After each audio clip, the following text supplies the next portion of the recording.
Oke, teman-teman, jadi kembali ke topik tadi SBSI, Serikat Buruh Seluruh Indonesia, itu salah satu serikat pekerja atau serikat buruh yang ada di lingkup Bogor lah ya, Di nasional juga. nasional juga. Dan tadi seperti yang Lae Dani bilang, satu PK itu minimal 10 orang dalam satu perusahaan. Pertanyaan selanjutnya, Le, Mm. apakah seandainya Mm-mm.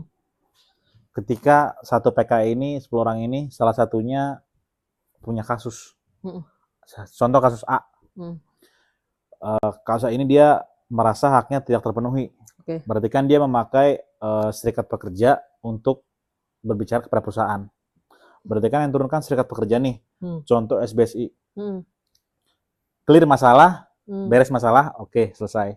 Ternyata ada karyawan lain yang tidak termasuk dalam satu PK ini mengalami kasus yang sama. Dan dia meminta bantuan daripada serikat pekerja ini. Apakah bisa? Bisa. Didaftarkan dia sebagai anggota.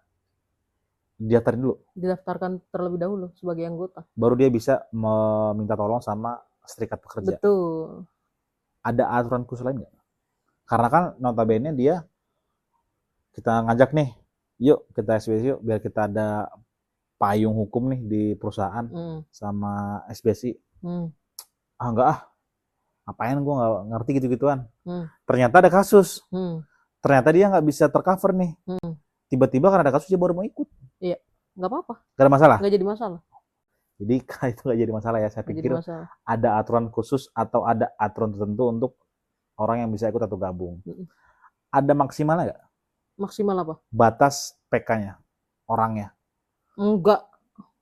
Berarti bisa berapa orang berapapun bisa masuk? Seluruh total karyawan di perusahaan itu pun menjadi anggota serikat buruh juga nggak apa-apa. Nggak ada masalah? Nggak jadi masalah. Masalah atau iuran itu seperti apa? Nah, untuk kan namanya berorganisasi, roda organisasi itu kan yang kita tahu lah dari iuran itu sendiri kan. Nah, itu tergantung kesepakatan dan tergantung isi dari anggaran dasar anggaran rumah tangga dari si organisasi tersebut. Gitu. Jadi makanya diselami terlebih dahulu berorganisasi itu seperti apa. Lalu nanti kita pahami secara sama isi dari anggaran dasarnya seperti apa. Terkait dengan iuran, terkait dengan aturan main di dalam organisasi. Gitu. Jadi gini, saya kan nggak paham tentang namanya serikat pekerja ya. Jadi sering dengar, cuman nggak yang terlalu paham karena setahu saya serikat pekerja itu serikat buruh. Iya, ya kan? memang betul. Tapi saya nggak pernah paham bahwasannya karyawan-karyawan PT-PT pun itu bisa masuk serikat pekerja. Karena dalam pikiran saya itu notaben buruh itu adalah orang-orang yang kerja di pabrik. Padahal ternyata buruh itu ya saya juga buruh. Iya, betul. Buruh nih, saya juga karyawan tapi saya juga buruh gitu kan.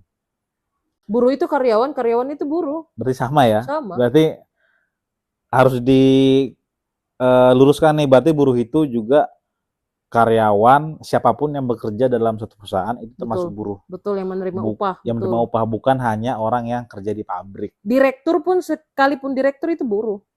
Tetap buruh lah ya. Tetap buruh karena dia kerja di situ, bukan dia yang punya perusahaan. Betul. Gitu. Jadi kembali lagi, tadi ada ADART, ada anggaran dasar, ada anggaran rumah tangga.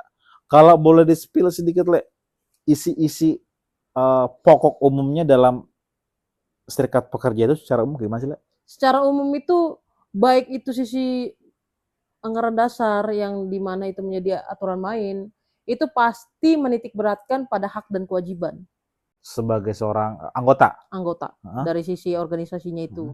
Nah, bagaimana haknya, bagaimana kewajibannya itu diatur di dalam anggaran dasar dan anggaran rumah tangga tersebut. Itu tidak jauh dari sisi hak dan kewajiban, Le.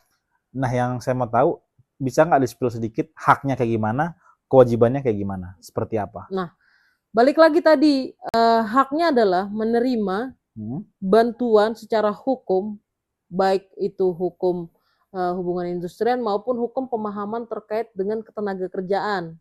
Baik itu dengan pemahaman terkait dengan bagaimana berorganisasi. Nah, itu diberikan oleh si induk atau rumah dari sisi organisasi tersebut. Nah, yang kalau kita bisa garis bawahi contohnya SBSI lah yang tadi kita bilang. Betul. dia pasti kan memiliki anggaran dasar anggaran rumah tangga, baik itu turunannya nanti terhadap DPC dan PK itu sendiri. Jadi kan tahapannya gini, DPP, DPC dan PK. Jadi itu tahapannya. DPP itu pusat, DPC itu regional masing-masing, dan PK itu struktural di dalam perusahaan seperti itu.